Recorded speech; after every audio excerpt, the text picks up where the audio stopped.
you are choosing to look at the circumstances and scenarios of your life as the problem instead of realizing that you're empowered to actually change those things. Problems are there for you to solve them. Problems are not there to just complain about and wish away. They're there for you to solve them. And so moving from a victim to an empowered person is how you change your situation, right? And so that's what we need people to do, is just get out of this. I'll be frank about it. Welcome to They're Not Like Us, the podcast where bold ideas and inspiring stories come to life. I'm your host, Aaron, here to challenge the norms and ignite your potential. If you're ready to level up, don't forget to subscribe and join the movement. Now, let's dive in. Hey, welcome back to They're Not Like Us. I'm your host, Aaron, and today I'm joined by Josh Flower. Welcome to the show, Josh. Aaron, thank you for having me. It's my pleasure. Could you tell people a little bit about yourself, please? Absolutely.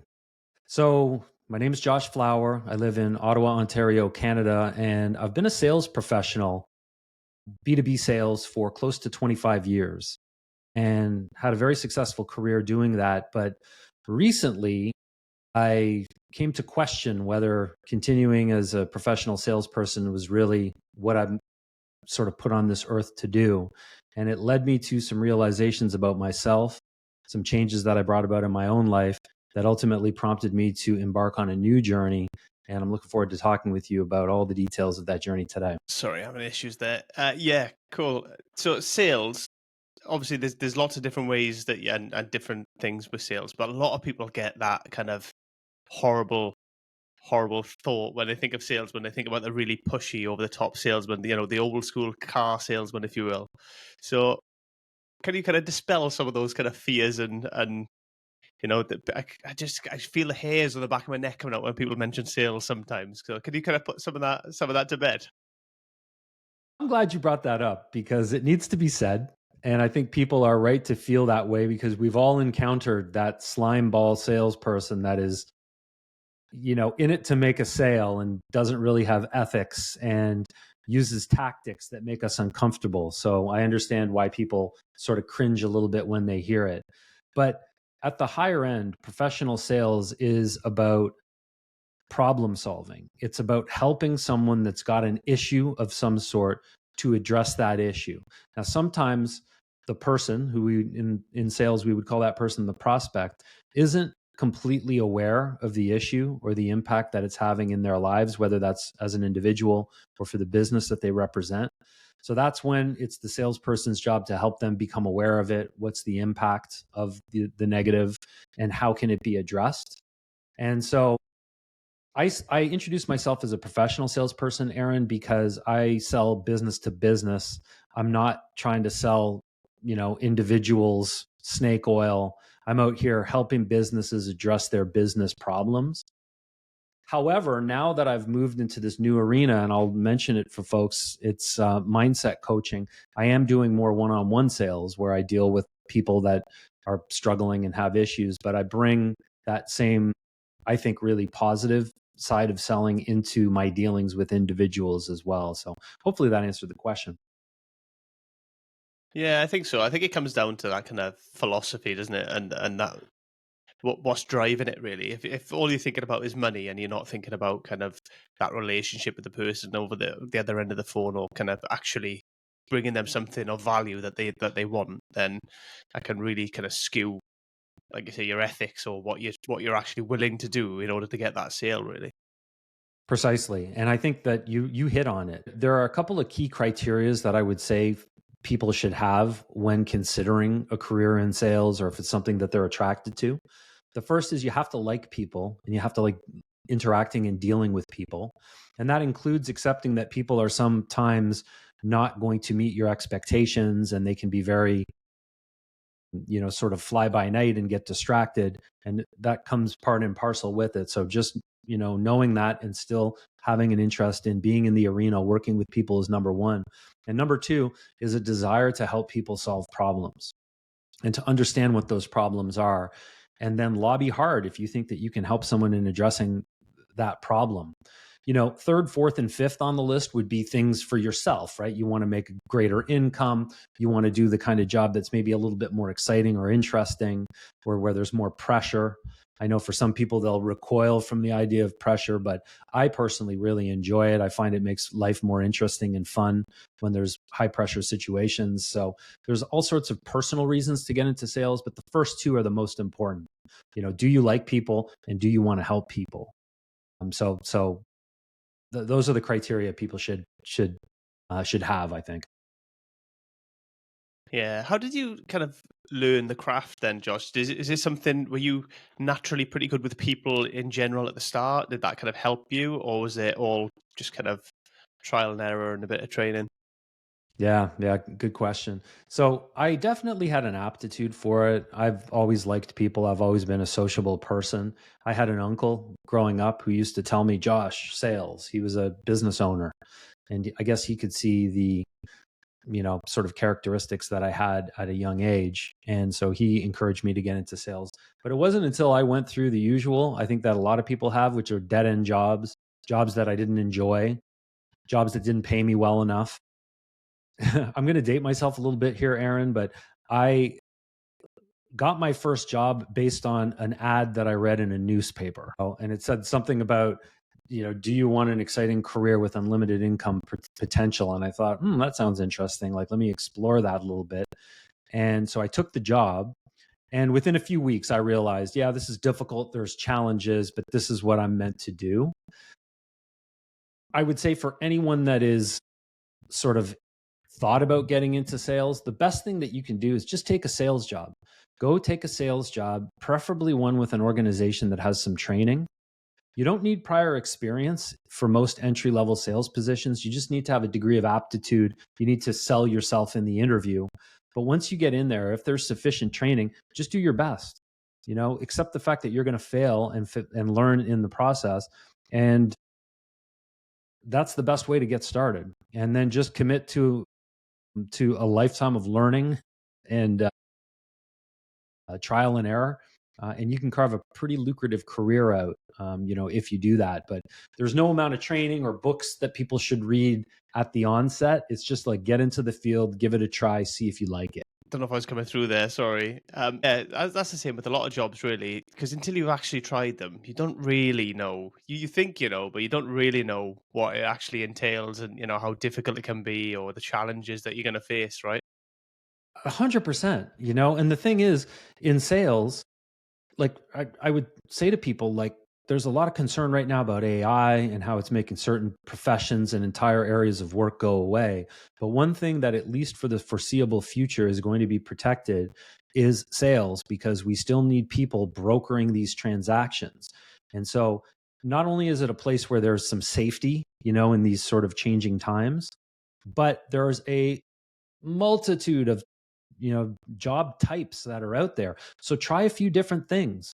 I've written a bunch on my blog about how to get into different areas and different industries and different types of sales jobs that are appropriate for beginners. And it's just about trying some different things. But really, the criteria I would say is try and find a reputable business, try and find a business that you believe in their products or services, and ensure that there's a little bit of training there, like established training program where you can learn. And then accept the fact, Aaron, that you're not going to enjoy it at first, because you're going to be very uncomfortable. They're going to ask you to do things like make phone calls and deliver scripts and try and get people to do things. And it's very uncomfortable if you haven't done it before, but just pledge to do your very best and commit to that process for a period of time. And you'll know, like, for me, it was a couple of weeks. For other people, it may take a few months for them to realize, yes, this is what I'm meant to do. Maybe I don't like the company so much or the product so much. Let me go and find another type of a job, but at least you'll know at that point. So that's what I encourage people to do. Yeah, it's quite interesting as well. I always think of kind of sales because of that stuff that you have to do, all that difficult stuff that you have to do, and the fact that you are trying to sell a product. There's a really and coupled with the uncertainty as well. It can be a really good gateway into like entrepreneurship and starting your own business, really. Because if you do get into your own business, there's lots of uncertainty. You're going to have to pick up the phone. You're going to have to make them, difficult phone calls. You're going to have to try and sell your products. So it's a pretty good gateway into entrepreneurship, right? It really is. For me, At that stage in my life, so when I took that first sales job, I was in my mid 20s. I think I was 26 years old and had no prior experience, but I was not someone, at least at that time, that was an entrepreneur. And I did not want to start my own thing, but I still wanted to make great money. I still wanted to be at the front lines of business. I wanted to be challenged. I wanted to work with people. So all of that really matched up very well. But you're absolutely right. For someone that is maybe in that situation where they're not ready to be an entrepreneur, it's a good gateway. For someone that is an entrepreneur, you likely have some sales skills. You've been convincing people, like the people that are working with you, to buy into your vision. Eventually, you're going to need to convince someone to part with some money to help you grow your business. So, sales skills, you probably have more of them than you think, but they can be expanded and developed. And all entrepreneurs and founders should work on this stuff because it's going to serve you well as you grow your business. Absolutely, absolutely. Now, obviously, we touched on the cold calling stuff. Is that something you've Yeah. done a lot of? I have early in my career, like I'm at the point now. So the job that I do now, I'm a senior sales director for a software company. We sell training platforms, other types of software systems, a bunch of services around implementation, administration of the software, the creation of online learning assets. So the deal sizes that I'm selling now are six figures, up north of $500,000. And so my job now is less about the generation of leads, which is cold calling. When you really think about it, that's a lead generation or a marketing function. We're trying to find people that may be appropriate for our business. So I don't do so much of that anymore. Now my job is to go in to qualified leads and really move them through the pipeline and get them closed. But early in my career, Aaron, absolutely. I mean, my first sales job, all I did was make cold calls all day long. And I've got a funny story. So we had scripts, which I recommend for anyone that's new, is script out what you're going to say in your, pitch, right? When you catch someone on the phone. And I was given a script and I was mispronouncing an important word in that script. And my colleagues just let me flounder for over a week mispronouncing this particular word until one day they all burst into tears laughing and told me that, yeah, you're actually pronouncing this word incorrectly. So that was a bit of a sobering moment where I thought, wow, I'm sort of on my own here because these people let me languish for over a week making this mistake. But yeah, I learned pretty quickly to really nail my script and make sure I was pronouncing everything properly, and I moved forward from there. But yeah, early in my career, Aaron, tons of cold calling experience, and happy that I'm through that phase of my career. Let's put it that way.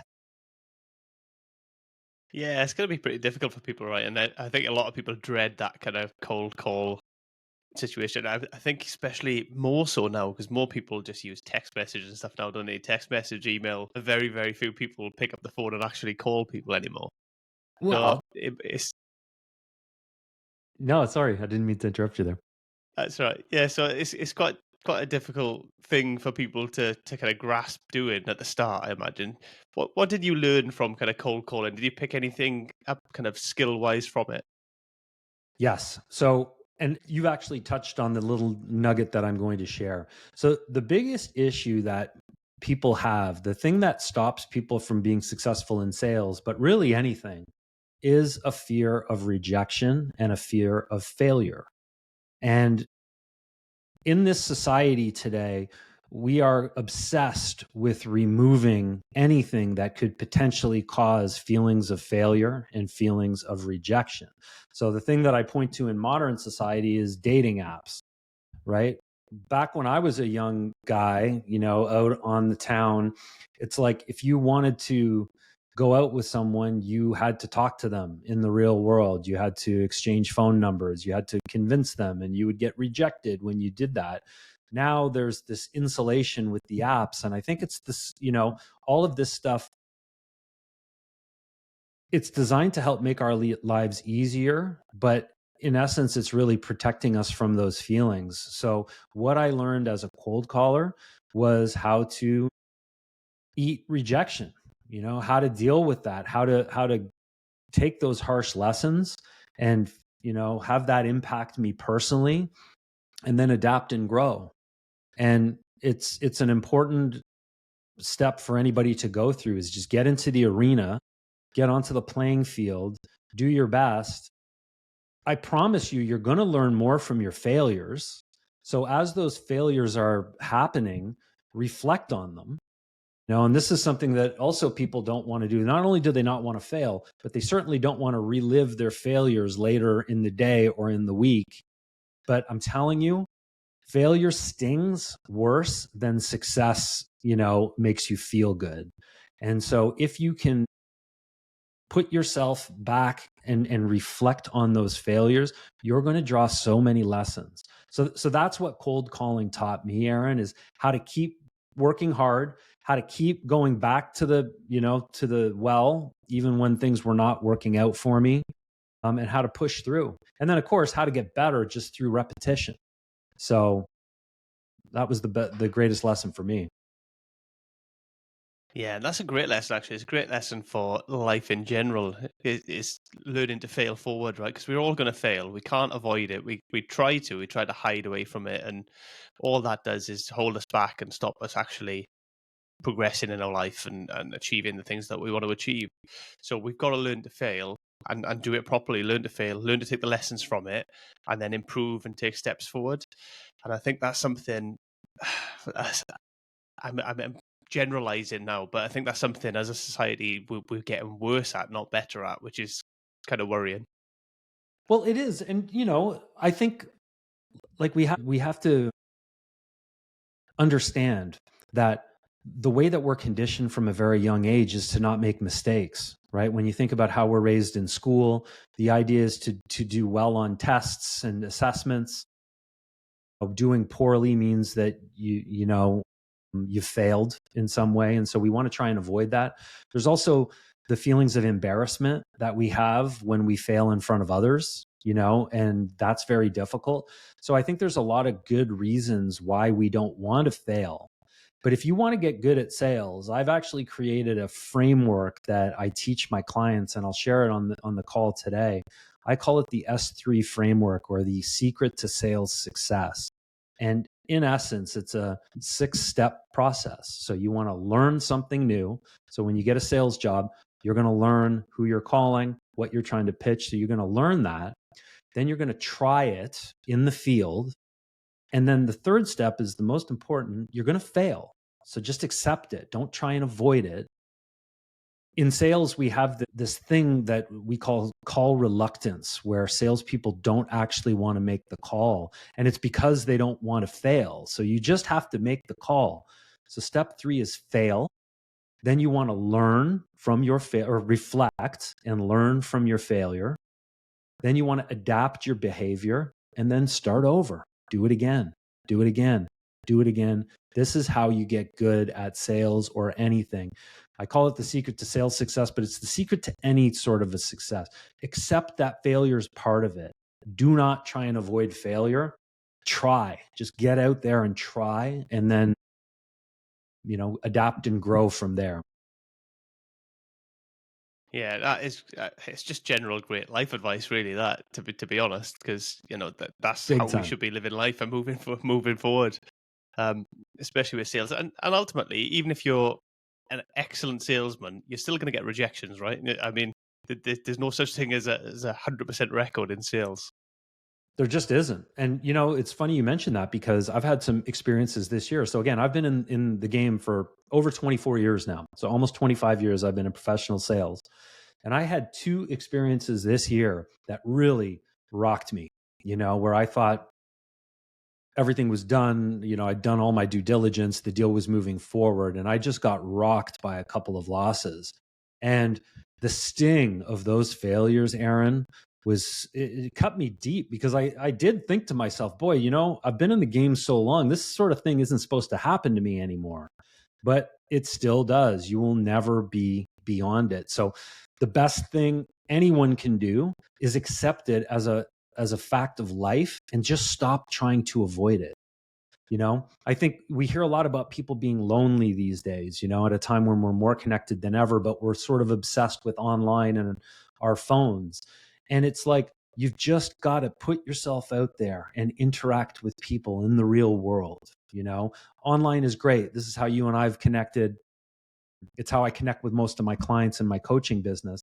But you got to get out into the field, look people in the eye, talk to them. That's where you're going to meet your best friends. That's where you're going to meet your significant other, or at least deepen those relationships. So we can't shy away from that. We've got to realize that if you want to meet Mr. or Mrs. Right, or you want to meet a great friend, you're going to need to go through a few people that are not going to be appropriate, and that's fine, you know? Yeah, definitely. And it is important that we, sales as well, deepen them relationships. Everything we do in life is relationships, right? We're all Everything. people. We're all interacting with everybody. No matter no matter what, there's always relationships involved somewhere along the line. So we've got to get good at that kind of human side of it, building trust, building relationships, being a kind of open and vulnerable to a degree, the way you're able to share who you are and they're able to share who they are, even from a business sense to a point. I get that there'll always be stuff held back, but you have to open up enough to build that trust, and it's crucial, and it's difficult to do that via text message or email, or even like this. Sometimes it's not quite as, I've done a lot of episodes of my podcast, majority virtual, and I've done a couple in person. And in person, it is a lot easier still, because you can immediately pick up on the cues, and there's just, I don't know what it is. There's just something, even though we are face to face now, there's just something a bit different about being in person. 100%. This is a very astute observation as well, just about relationships and a trust building. I'm really glad that you touched on that because, again, I've been in the business for a really long time and I've had a lot of success in my career. But where I became more successful, Aaron, was when I began to develop and foster greater trust in myself. And I grew into the kind of person that I keep my word to myself. I take good care of myself. I foster the primary relationship with myself. And that allows me to bring a better energy out into the world, both in, personal relationships, but I've definitely noticed it in the business arena is there's a greater honesty that I'm bringing out, and I think a more of a vulnerability because I'm proud of who I am, and people can see that. And how that translates is that magic word you used is people trust you faster. And so part of my message today, and I know this is going to be a winding conversation, but is for people to begin to develop that relationship with themselves and begin to trust themselves. And so there's a lot of different ways that I do it, that I'll share today, but that's going to get you the success that you want in the world. It starts with your relationship with self. Absolutely. I found a stat actually that, I think it was from Salesforce, I produced this stat saying that high performing salespeople 3.5 times more likely to focus on personal development compared to their peers, which shows that the two skills are, like we're talking about, go hand in hand, right? To become a good salesperson, you have to be willing to develop as a person. And I think if we are willing to develop as a person, it's not only sales that'll benefit. I think our entire lives benefit, no matter what job you do, no matter what kind of situation you're in, if you're single or a relationship or wherever it is. I think it can only help you. I couldn't agree more. And one thing I want people to know today that are listening is this isn't a sales pitch for you to become a salesperson or even get into sales, but just know that your human relationships are situations where there's influence and persuasion happening at all times and where people have different objectives of the relationships and situations in life. And so learning like this skill set, learning how to understand other people and listen to them actively, learning to understand what they need from a given situation, knowing how to persuade them when something's in their better interest. All of this, these are life skills, and so if you want to practice them professionally, like in a sales role, great, but they'll help you in any role that you're in. And underpinning that, Aaron, you're absolutely right. Personal development. I'm not surprised to hear that stat because I'm obsessed with personal development. And I won an award just a couple of years ago as one of the top 3 sales reps in my entire industry. We've got over 1,000 companies in the industry. So, my success in sales, I attribute in massive part to my commitment to personal development. Yeah, I've always been interested in it myself, and I've gone. Don't get me wrong, I've gone through phases where I've been better at it, sometimes than others. But I've always had an interest in it. And I've always tried to develop on some level. But there's some people out there, quite a lot of people actually that I see, they're just kind of happy with where, just kind of live in this cycle that they're in over and over again, where they just go to work, come home, watch TV, don't improve anything, and they just keep reliving this same day over and over and over again. And then, 30, 40 years down the road, they're going to be filled with regret, really, is the way I see it. What kind of mental barriers do you think people are facing that is forcing them to live that way? That is a really good question. Couple comments. The first thing that I'll say is that the decision to advance one's life is a decision that they ultimately have to make, right? And every person needs to make that decision for themselves. And I think as people that are on this path of self improvement and self development, the very best thing that we can do is be an example. So live the example and try and inspire other people to catch the fever, if you will, and want to come along on that journey. But ultimately, people need to decide for themselves that they've had enough of their current existence. So for me, I think you asked about barriers. I think the biggest issue is that people are not being honest with themselves about what they truly want, coupled with possibly not believing that they can achieve what they actually want. And when you don't think that you can get the body of your dreams, or when you don't think you can make $1 million a year, or get the dream spouse, or whatever the thing is that deep down in your soul you want, it gets very easy to not be honest with yourself that that's something that you want. And I'm sure you've experienced this in your relationships where someone had a grand vision, for what they wanted, but as time goes by, they sort of make excuses about how it's not that big of a deal, or I don't really want that. I mean, that would be nice if that happened, but I don't really mind. And that to me is that gradual concession on the thing that that person wants. And I think all we can do is show people what's possible and hope that they get inspired. And then what I challenge my viewers on my Instagram to do, or the people in my coaching business, is just to get ruthlessly honest about if there were no barriers, if there was nothing in the way, how much money would you make? What would you look like? How would you interact with others in the world? Let's define that optimal state and then begin to hold that in our mind's eye as our goal. Yeah, I think it's a difficult one.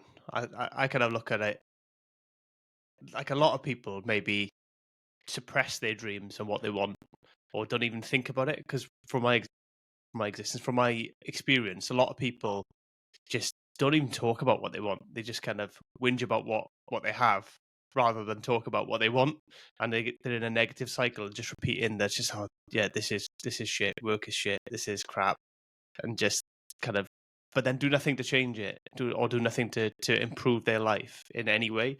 And that doesn't have to be financially, it doesn't have to be money, but ultimately, if you're miserable in a job and you're earning, I don't know, £30,000 a year, and you could go and get another job for £30,000 a year where you're actually a bit happier. You still might not be ecstatic, but you might be happier, and then you've improved your life a bit.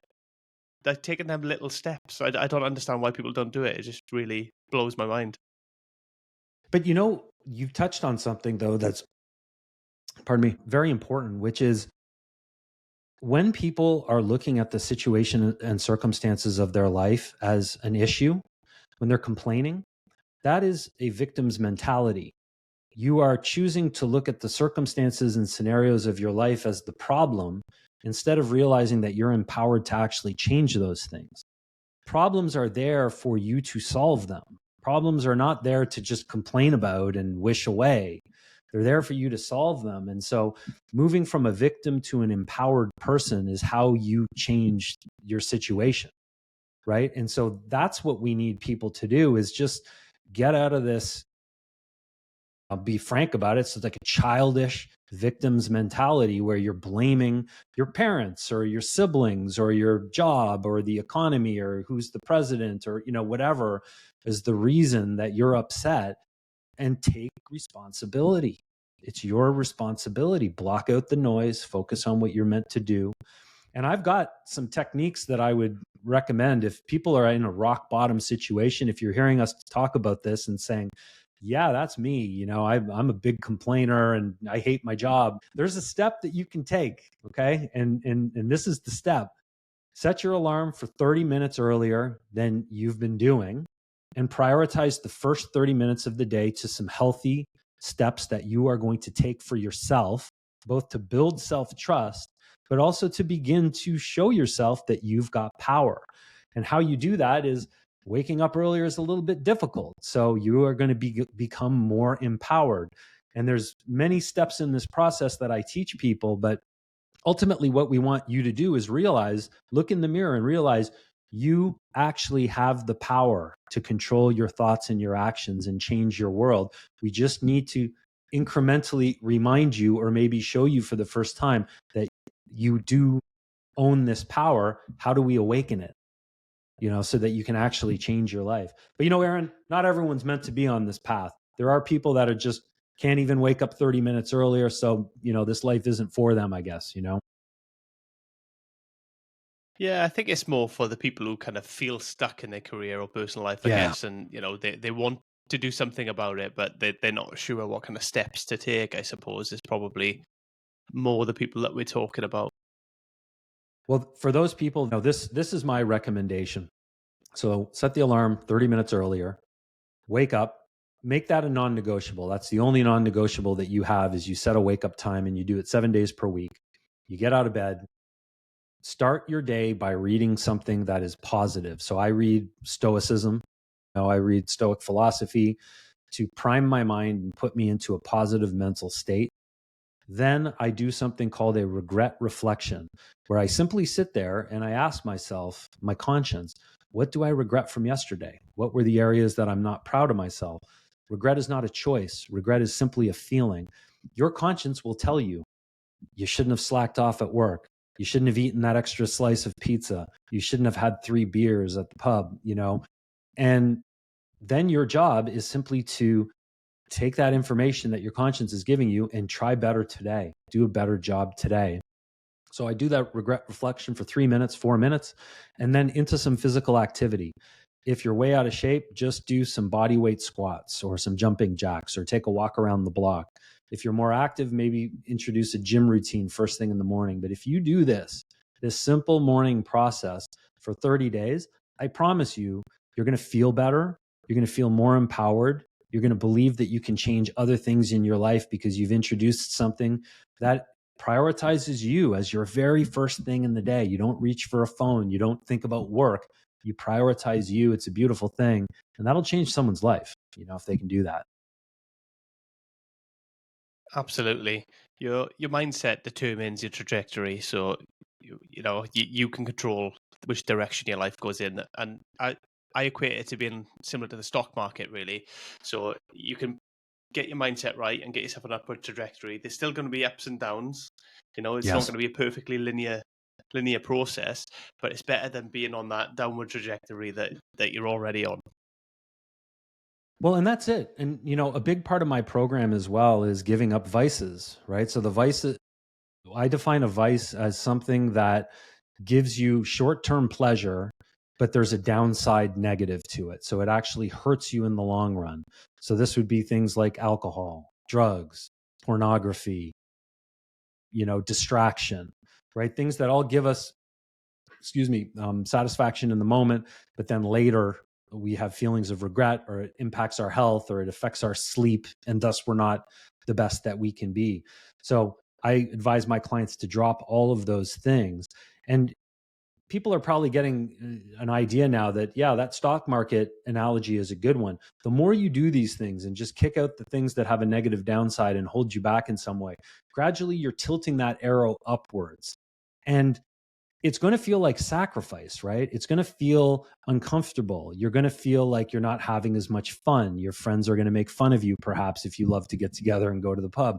But if you can persevere, your baseline of contentment is going to move up, and your baseline of the feeling of control in your life is going to move up. And that is the person that is actually going to change your life. It's not getting a promotion or winning the lotto, or it's you becoming better and then creating more opportunity for yourself just by becoming the best version of you. So that's in essence what my program is. It's helping people create the best version of them and stick to it as well, Aaron, when the going gets tough, because I promise it will.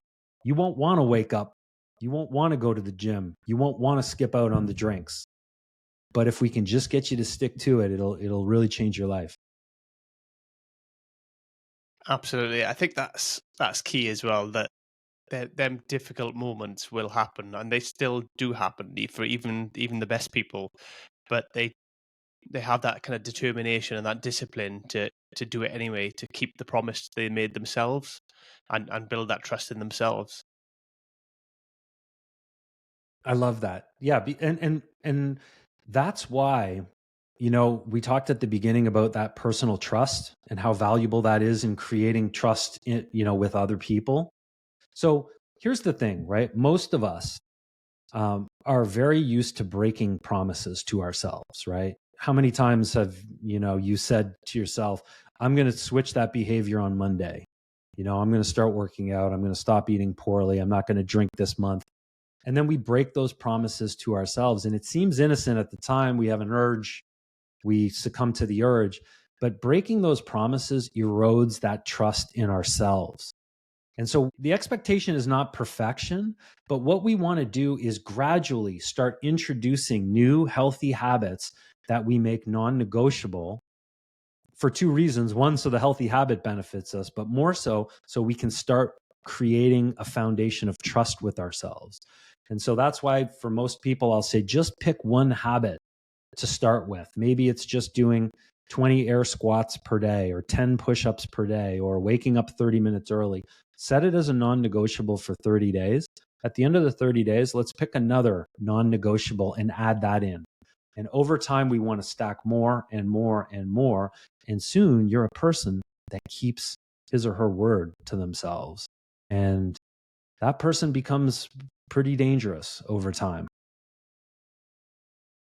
Josh, I think that's a great way to do it, because if we look at where we are and where we want to be, it's easy to be overwhelmed, isn't it, with all this stuff that we need to change, all these things that we need to implement and do differently. So just making them small changes, building that trust in yourself and then adding to it is probably the best way to go forward, that we will actually more likely stick to. Yes. And that's it. We just need a plan that allows us to stick to it. And changing 8 things at once is a recipe for disaster. It can work, okay? So I want to let everybody know that it worked for me. So a little bit about my story. I was an alcohol abuser. I was a marijuana abuser. I had all sorts of vices. And I'd had periods in my 40s. So I'm 51 years old now, but I'd had periods in my 40s where I had been sober at one stretch for close to 3 years. But I always sort of fell back into the bad habits. And I woke up one day in my, when I was 49 years old, and I just looked in the mirror and I said, "That's it. I need to change everything. I need to drop all the vices. I need to switch my diet. I need to start training 7 days per week. I need to turn my life around, because if not now, when?" And so I had the advantage of being under some pressure approaching my 50th birthday and feeling like if it was now or never. But most people don't have that sense, I'm guessing. Like if you're 32 years old, you may just know that you need to stop vaping or you need to cut down on your drinking, but it may not be that same sort of pressure experience that I was feeling. So if that's you and only you can decide, then the incremental approach is the best one, because we can just gradually change one thing at a time and build up that muscle of self-trust. And then you'll be able to change anything in time. And it will not take that long. Like in a year, your life will be different if you just start with one new habit today. Yeah, it's that self-belief that you build in yourself by doing those things, I think, that will then enable you to make the bigger changes, and it'll just snowball, right? Indeed. And that's the thing is once you hit it, it's momentum, right? And the thing that makes it so hard in the beginning is you have none, right? You're just getting that stone moving for the first time. You're pushing it, and it's so difficult. But this is also why I decided to get into coaching, because the biggest issue people have is not informational, right? It's not like, what should I do? How do I start training? What should I eat? All that information is out there. It's how do we apply it in our lives? How do we actually follow through? That's the biggest challenge people have. And, we're coming up on January, Aaron. So we're going to see all those new people at the gym for a couple weeks, right? But once that initial, not even momentum, but initial excitement wanes, they're not going to show up anymore. That's when they need some assistance. That's when I would suggest people need a coach to push them to stick to it 2 more weeks, 2 more weeks, 2 more weeks. And then the momentum really kicks in. And now that's a habit. And so that's why I got into coaching, because I just saw people all around me trying to make changes. I saw it in my own life. All the times I tried to make change and wasn't able to do it. So once I figured these things out for myself, I thought I got to help people. I got to help people implement these difficult habits. Yeah, we all need a bit of help, right? I mean, no matter who we are, we all need a bit of support. Yeah, I mean, even the best athletes in the world have a coach, right? And they have a lot of them now as well. They have the sports psychologists and stuff like that as well to help them with their mindset. We all need someone to kind of bounce ideas off, to support us when we're having difficult times, to keep us moving on the right path. We absolutely do. And you know what? We are social animals, right? We do well collaborating, cooperating, helping one another. If you look around at this incredible society that human beings have built, that's been done through cooperation. And there's an angle of competition to it as well, right? And so a coach is someone that is steps ahead of you and is challenging you to move up with them, and offering you a hand and guiding you. They're going to time collapse your the amount of time that you need to reach that higher level. They're going to show you what's possible. And the other thing, people are reluctant to spend money on a coach for all sorts of reasons. But when you put real skin in the game, when you say it's not enough that I just want to lose weight, but I'm actually going to make an investment of my hard earned money, and I'm going to ask someone to hold me accountable, someone that's not here to be my friend, but is to hear it to help challenge me and push me to get there. That is a bold statement. You're exponentially increasing your chances of being successful when you make that kind of an investment. And I say this as a guy that's been a happy customer of coaches for 7 years now. I spend oodles of money still to this day on coaches each year because I want my next level up. I constantly want my next level up. I'll never stop looking at people that are further down the path in the areas that I care about and asking myself, how can I leverage their expertise? Yeah, and I had this conversation the other day actually about that's how the human race has got to where it is today with technology and everything else, because we stand on the shoulders of giants, right? People make all these great Precisely. progress and developments, and then they teach us in a shorter amount of time how they did it, and then we build on that and create, and that's how we keep snowballing and coming forward, and that's how we keep making all these amazing developments, not only in technology and throughout human history, really. Healthcare, all of it. You're absolutely right. It's is an exponential sort of growth that is happening with humanity now, generation by generation. And you're precisely right. It's standing on the shoulders of giants, and it's like innovating further and further and further. It's absolutely incredible. And so that's what I would say to people is, don't try and do this all on your own. I mean, there's no pride in just doing it on your own. What you actually want is the result. You don't want to go on a diet. You want to get a better body. right? You don't want to get a better job. You want to earn more money, or you want greater responsibility. So just realize what you actually want and then get there as quickly as possible. But I promise you, I mean, it's the reason that books have been so valuable for human beings for the last 200 years, since most of us learn how to read, is those are shortcuts. You can read something in 10 hours and distill someone's all the lessons they've learned in their entire life. And you can distill that in 10 hours. Now it's going even faster, right? We can get Audible books and listen to them on 3 times speed and crunch through 2 a week. And it's incredible. So just, leverage the tools that are out there. Find someone that is where you want to be and pay them to help you get there faster. It's a shortcut. It's a hack. Yeah, it definitely is. I think there's a reluctance, especially kind of in the UK, I think. I don't know if it's like that in Canada and the States and stuff like that, but there's a reluctance to pay people for knowledge when they think, oh, well, the knowledge is out there. Ultimately, it's about how you apply it. Like I can find pretty much anything on the internet, knowledge wise, but then It's all there. implementing it and putting it into action and whatever else is a completely different ball game. And then when you throw, your emotional self into it, because you can have your ups and downs and everything else, and it's just not that simple. And I think we wouldn't just, like I've got children, so I wouldn't just don't go to school, figure it out yourself. All the information's out there. You wouldn't, would you? No. And so one of my mentors has a line that I love, and he says that we don't have an information issue, we have an application issue. The information's there. It's all there. Every diet known to man is there. Every workout, there's tutorial videos on literally everything that you need to do. It's all there, all of it. The issue is, how do you force yourself to do it? And that's why I'm a professional salesperson, but in the coaching arena, I refer to myself as a mindset coach, because it's not about here's a workout plan or here's a diet plan or here's a, how to stop drinking alcohol plan. It's how do you actually hold yourself to this? Because newsflash for everybody, the only one that can change your life is you. You have to decide. All a coach is going to do is be a catalyst for you to decide, and that's why hiring a coach who resonates with you is so important. Like, don't take a referral from someone else. You've got to know that you will listen to that coach and that they have a way to push you to make the change in yourself. But make no mistake, it's all on you.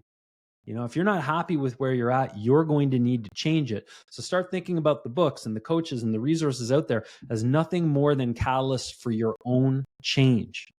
But you've got to change. So I hate to break it to people, you're going to need to go through the discomfort of change if you're not happy with something in your life. It's just the way that it is. Why not get some help with that? Because it's one of the worst things in the world, going through change. Much like failure, Aaron, everyone tries to avoid change. People would rather stick with their terrible habits because they're familiar than change them for a better outcome. It's crazy. Yeah, it's the old saying, better the devil you know, isn't it? Everybody wants to, Yes. This isn't great. This isn't great, but at least I know where I am with this. Exactly. I'm used to this. It's wild. But ultimately, people do need some support, really. And, some people are lucky enough to have that in their life. They might have some great people in their life, that they're friends with, or family members that do help them with that. But if you have a specific goal and you, like you say, somebody's further down that path, why wouldn't you leverage that and use that to accelerate where you want to be? I just think having somebody there to kind of run ideas off, like you say, you have to do the actions yourself, but having somebody, because I could have an idea based on something I've learned to get me down that path, and I could not speak to anybody about it, and I could be going in completely the wrong direction, and I won't figure out until it's too late. Whereas if I got a coach, maybe they've had that before, maybe one of their clients, maybe they've done it themselves, and maybe they've made that mistake, and they go, well, actually, I did this, and this is what happened with me, and it might get you to rethink kind of your strategy or your plan. Exactly. And that's the value of it, and what I say to people is, earlier I was ragging a little bit on the modern technology in the dating arena or in the social arena. And, but there's also tremendous opportunities there, right? We can be more plugged in with people that are living the lives that we aspire to live or have brought about the change that we dream of changing in our own life. And they're all out there, and we can follow along and we can learn from them free of charge. So this is something that I do is I live my program on Instagram every day. I show when I wake up in the morning, the steps I take in the morning, my workouts. I show the foods that I'm eating throughout the day. And I talk to the people that follow me and let them know what's going on in my world. And I do all of this just to show them this is how I live my program. These are the results that I'm getting. And most people will follow along with that for weeks, even months, before they'll ever inquire with me about maybe helping them in some way. And that's beautiful. So, what I would say to everyone that's out there is go and start finding mentoring voices. You don't have to pay a cent. Just find people that are living in a way that gets the results that you want. And eventually, you'll find someone whose voice truly resonates with you. That may be your coach, but only you'll know, because they will have a way, they will have an impact on you. You'll think about that video you watched and how it affected you. Or maybe you'll start bringing about changes based on what they talk about. And that would be someone to consider investing in. Hopefully that's me, but I just want people to go out there and find the mentor that's right for them, because I think it could have such a dramatic impact in their lives. Yeah, it's about finding that relationship again, isn't it? We've gone full circle almost back to the relationships and getting deep, meaningful relationships that can help you progress with your life. Big time. And then here's the thing, okay? So I believe that all people have the same purpose. And then I believe we actually have two purposes. There's a primary and a secondary purpose. So I believe that our first purpose is to create the best version of ourselves. And so we do this by switching all of our bad habits out, introducing all good habits, and living a good, clean life that promotes health, wellness, happiness, success. And once you get on that path, your secondary path will become obvious to you. And what happened to me was, I had this successful sales career. I made plenty of money in my career, very comfortable living. But once I really began to love myself, Aaron, and build the best version of myself through the sacrifices, right? Dropping the drugs, the alcohol, the vices, waking up early, going to the gym, eating right, getting lean. It became obvious to me that I need to help other people. This has been the greatest thing that's happened in my life. I have to help other people. And that's what it is. When you start to love yourself, you are going to want to relate with others even more. You're going to see others that are in a difficult position, and your heart's going to ache for them. And you're going to want to find a way to help them. And you're going to hope to inspire them in some way. But this is the way to actually build true riches in your life. It's not chasing the money. It's taking good care of yourself, showing yourself love first, and then just see what happens. See what happens. But most people that I know that are on this journey eventually think to themselves, how can I help others wake up to this reality that I've created for myself? There's no more satisfying feeling than. Yeah, I couldn't agree more actually, because that's part of the reason I've started the podcast as well, to Yes. kind of encourage people to get on that journey and to get to this place where, you know, it just brings a level of calm to life, a level of mental calm where I don't worry about other people anymore. I don't worry about what anybody else thinks or nothing like that. Whereas I used to a lot, and I used to really impact who I was and what I did. But just being able to shed that has just been so freeing, and just it's changed my life, to be honest. Oh, yeah. And then I know that you're on this path because anyone that would create a podcast and donate their time to find, other people that have a positive message and then put it together and build an audience, it's like you're clearly trying to have a positive impact on other people. And that's, the only people that think in that way are people that are on the path of taking good care of themselves. And it's a never-ending journey, of course, right? It's like you said before, there's no perfection here. We all make mistakes. We all have moments that we regret. But when you're on this path, it's the most beautiful thing in the world. And you also touched on something, Aaron, that I just want to really beat the drum on, which is all of those little insecurities, all those feelings of, concern about what other people may be thinking or feeling, they fall away when you show yourself love and when you become the authentic version of you. Because the authentic you, it doesn't matter what anyone else thinks. And by the way, a percentage of people are not going to like you, but that's okay. They're not meant to like you. They're drawn to other people, not to you. So be you and attract the people that truly like you for who you are and like your message. You're going to be much happier when you do that. Yeah, and that's something I've learned as well, actually, over this kind of journey that I've been on. And like you said, there's no finish line to it. It's a constant journey, right? A constant until the end, I suppose, until we take our last breath. It's that constant journey, and I think if you think you've hit a finish line, then you've just stopped growing, really, and that's unfortunate. I don't want to ever get to that point. Me But it neither. is about attracting the right people, right? And it's about the power of attracting the right people and not having the wrong people around you. Where if you pretend or you kind of pleasing other people, you will attract the wrong people, and you'll have the wrong people in your life and around you, and it'll make you miserable.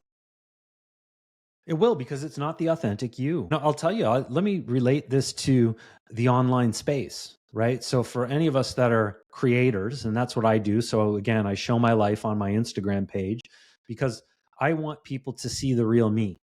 And I want people to decide I like this guy or I don't like this guy. And if you don't like me, that's fine. I wish you well. Go and find someone you like. But there's a pull that people have that are online of how can I increase the number of followers that I have, right? How can I get more fans? How can I get more customers?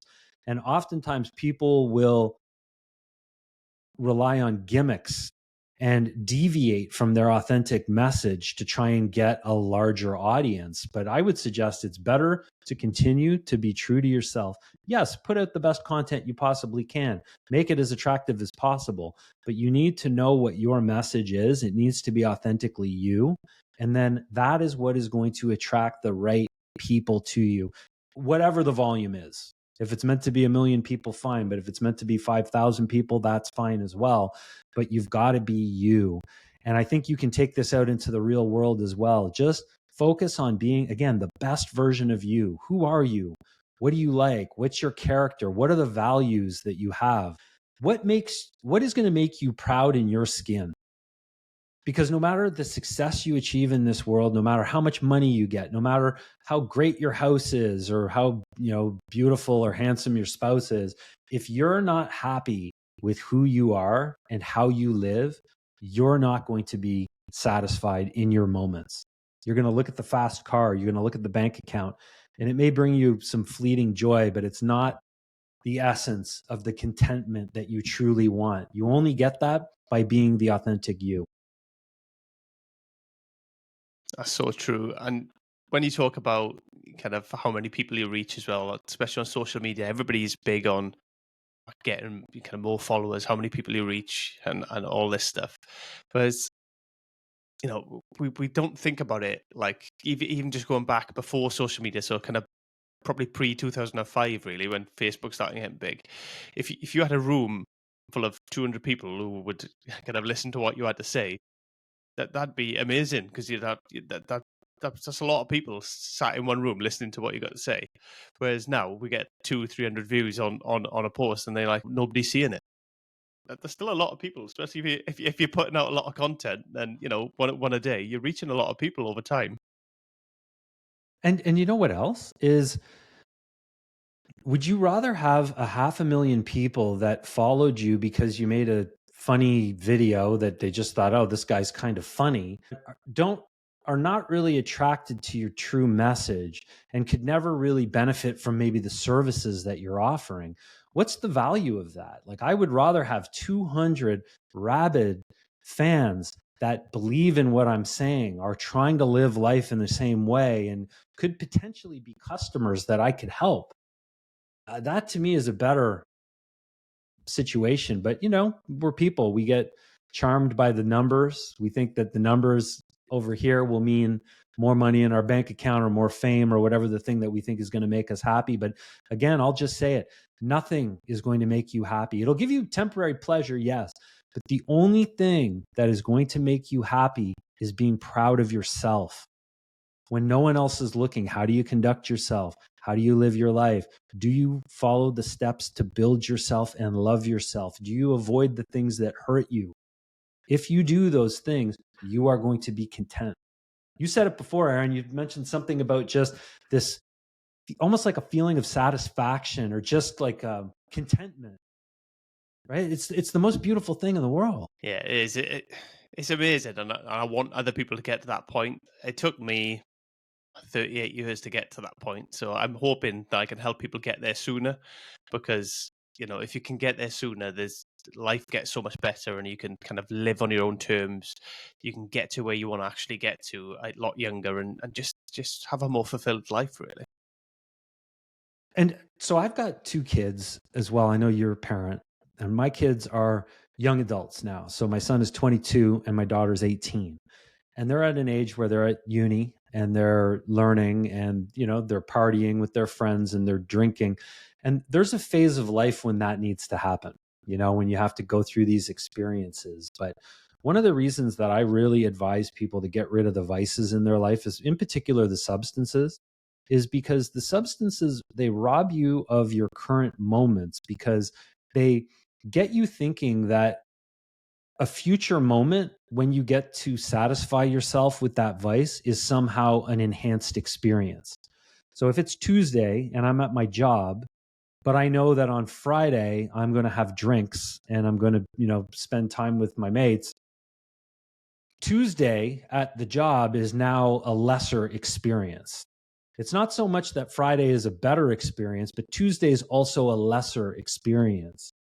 And so, and then there's the negative downside of the aftermath, right? The hangover, the impacted health, the lack of energy. So you don't go to the gym on Saturday because you had too many pints on Friday, and all of these things that they're back steps. They take you away from the feeling that you actually want. And so giving these things up seems like a big sacrifice, but over time, 2 things are going to happen. Your health is going to improve, but more importantly, Tuesday is going to feel better. All these moments where when you're washing the dishes is going to feel better than it used to, because washing the dishes used to be a negative experience. Now it's just an experience in your life.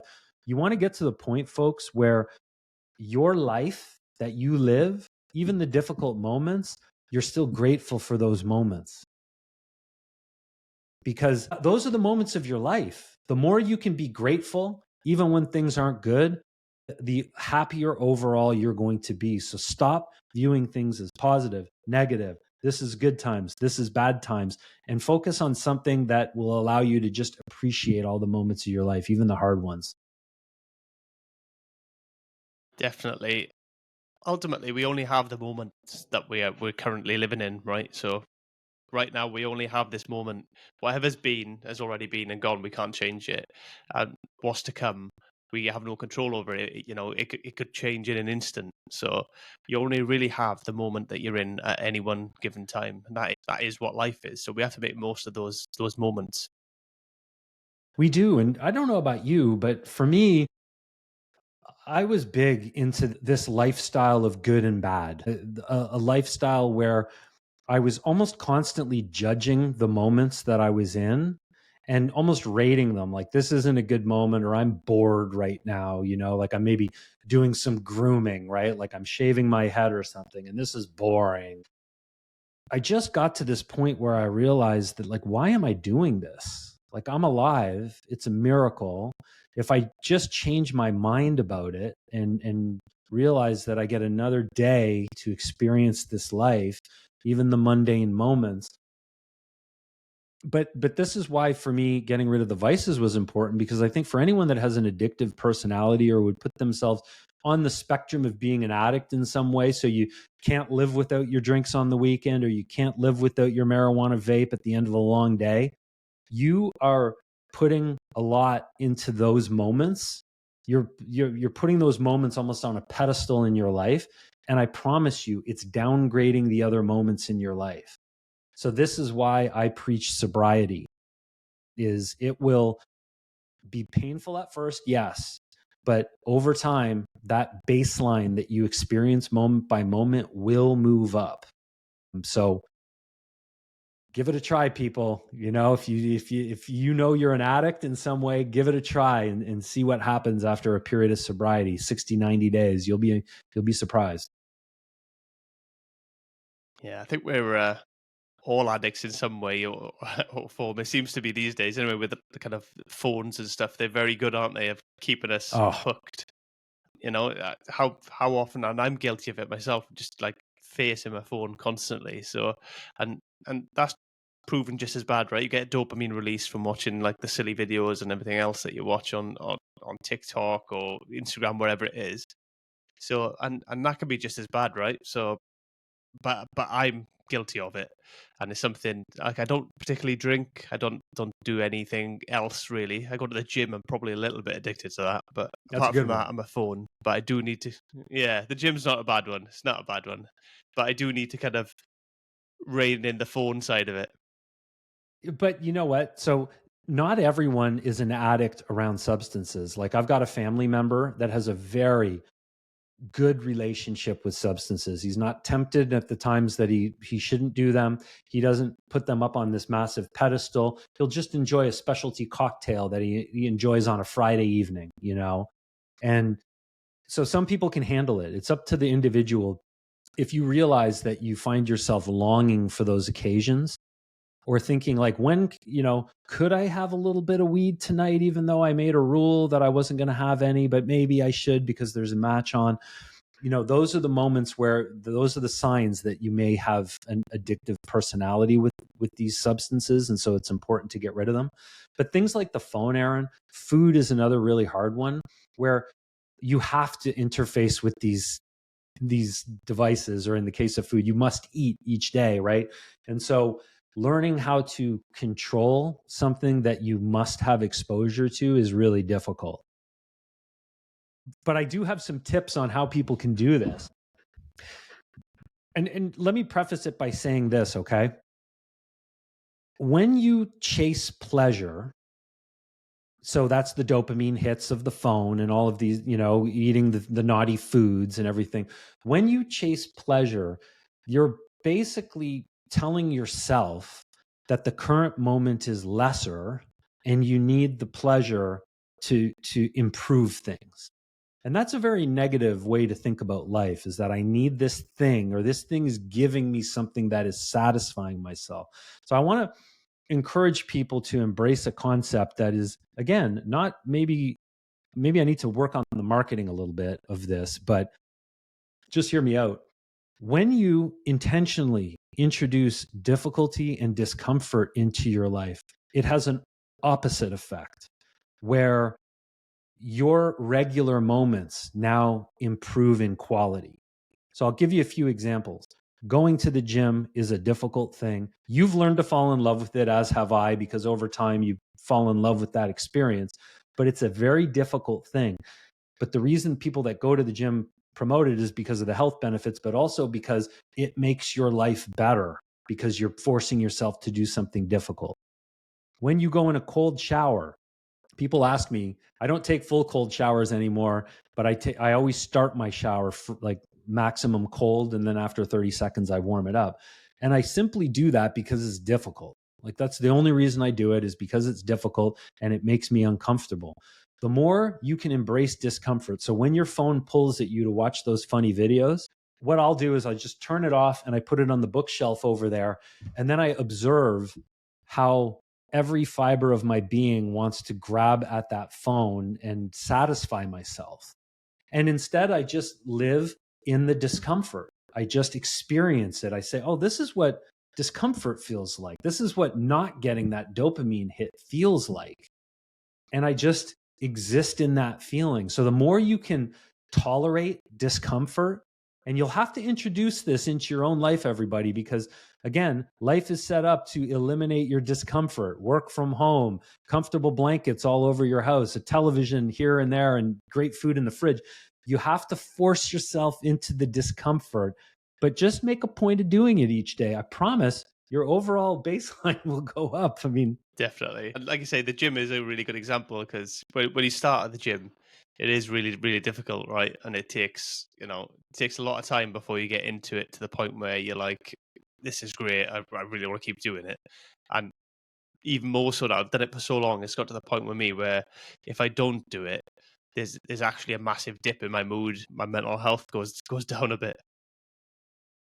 but hey, so you're speaking like a mindset coach, because this is so I'll give everybody a little bit of a hint of what a mindset coach like me is going to try and get you to do, okay?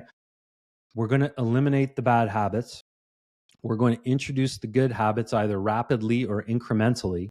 And then we're going to ensure that you stick to them to the point that Aaron just described, where you cross over and begin to realize the benefits. And you will not realize those benefits at first. It will all be like an overinvestment. That's how it'll feel on your part. Same with the early morning wake up, by the way. Even if you're waking up 30 minutes earlier, that is going to be painful and you're not going to like it every single day when your alarm goes off. But you will cross over at some point, and it's different for everybody. Maybe it's 30 days, maybe it's 60 days, 90 days, but you will have a crossover moment where now you can't sleep in. Now you can't avoid the gym. Now you can't eat poorly. And that's when your mindset has shifted. And everyone can get here. I promise you. You know, if you're struggling with something in your life, you can get here, but it's not intuitive. You have to force it until that mindset shift happens. But it's happened for me. It's happened for you as well with the gym. I never miss, Aaron. Never. I have to be bedridden or I'm going to the gym.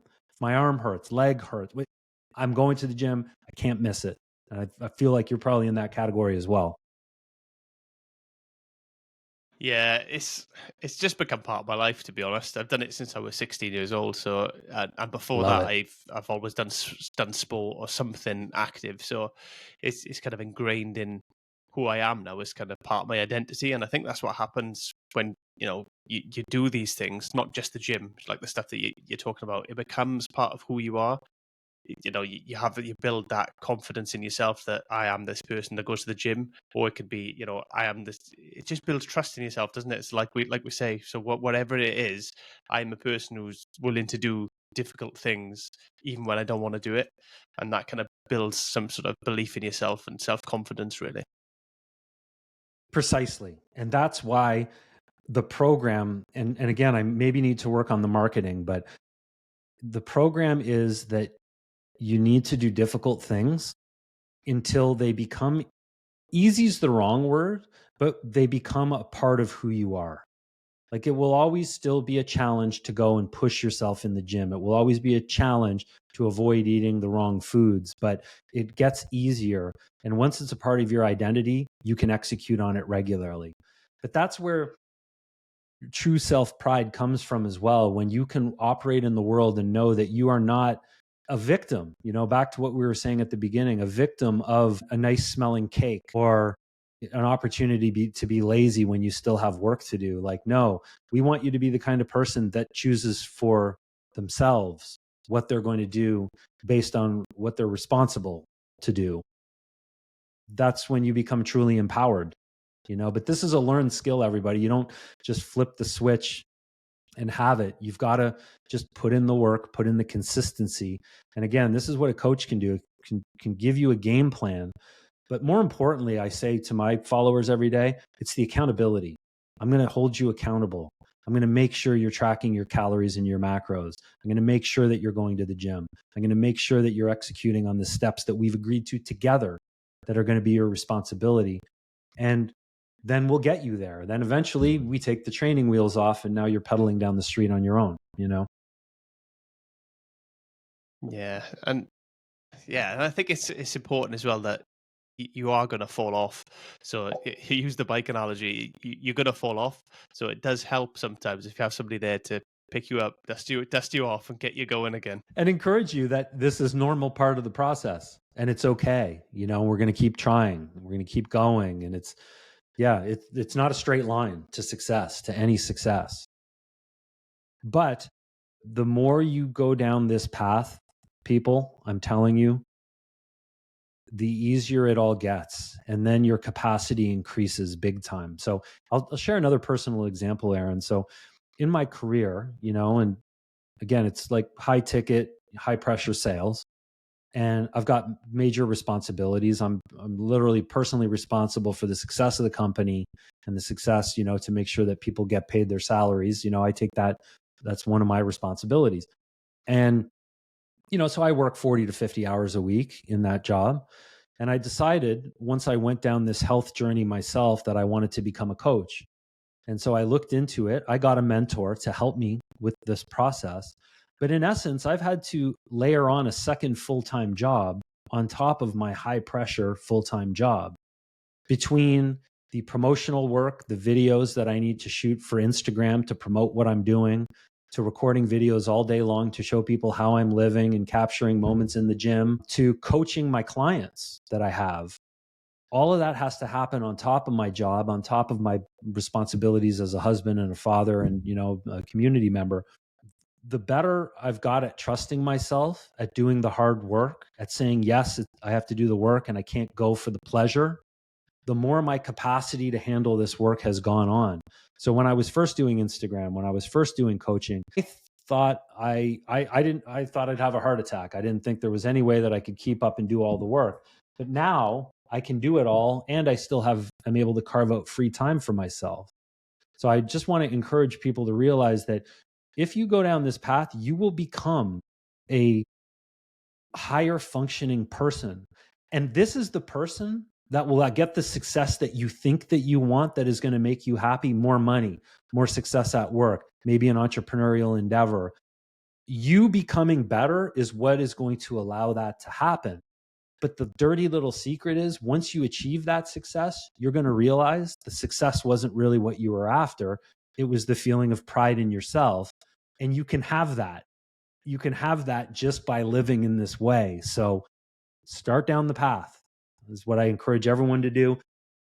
Be honest with yourself. If you're not happy with something in your life, take on the responsibility. Stop blaming the food. Stop blaming your mom. Stop blaming, your work. Take responsibility, start doing something about it. I promise your life's going to get better.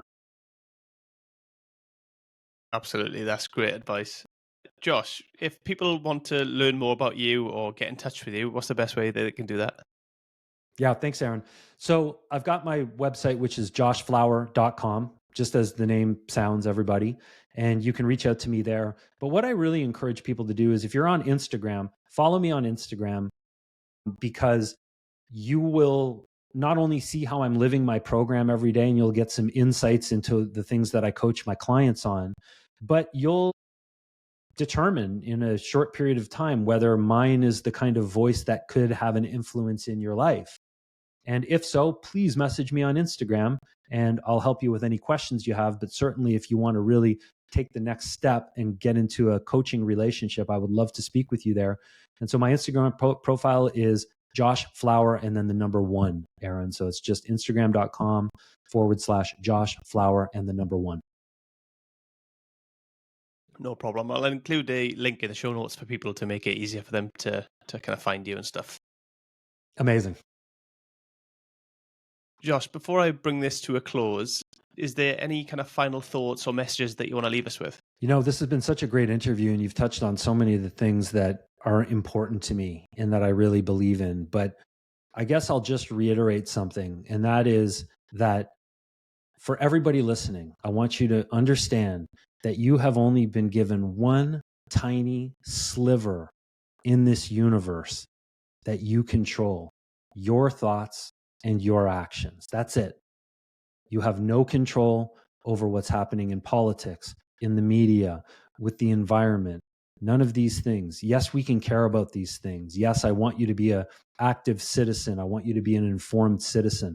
But I want to remind you that your responsibility is your life. And if you think of humanity as one great big long chain, each of us has a little link. And it's important that we take care of that link. So I want you to take on the responsibility of making sure your link is strong, making sure it's shiny. All right. Take control of your thoughts and your actions. and become an inspiration to the people around you so that they do the same. This is how you can actually change the world, but it starts with you. So invest in yourself, commit to yourself, clean up your life, get on the right track. And if I can help you, please reach out. Some incredible advice. Josh, thank you so much for taking the time to talk to me today. I really appreciate it. Absolute pleasure, Aaron. You're a great interviewer, and I truly appreciate the opportunity. Thank you. No problem. Take care. Bye now. Thanks again for being part of this journey. Stay tuned. We've got even more great conversations coming your way.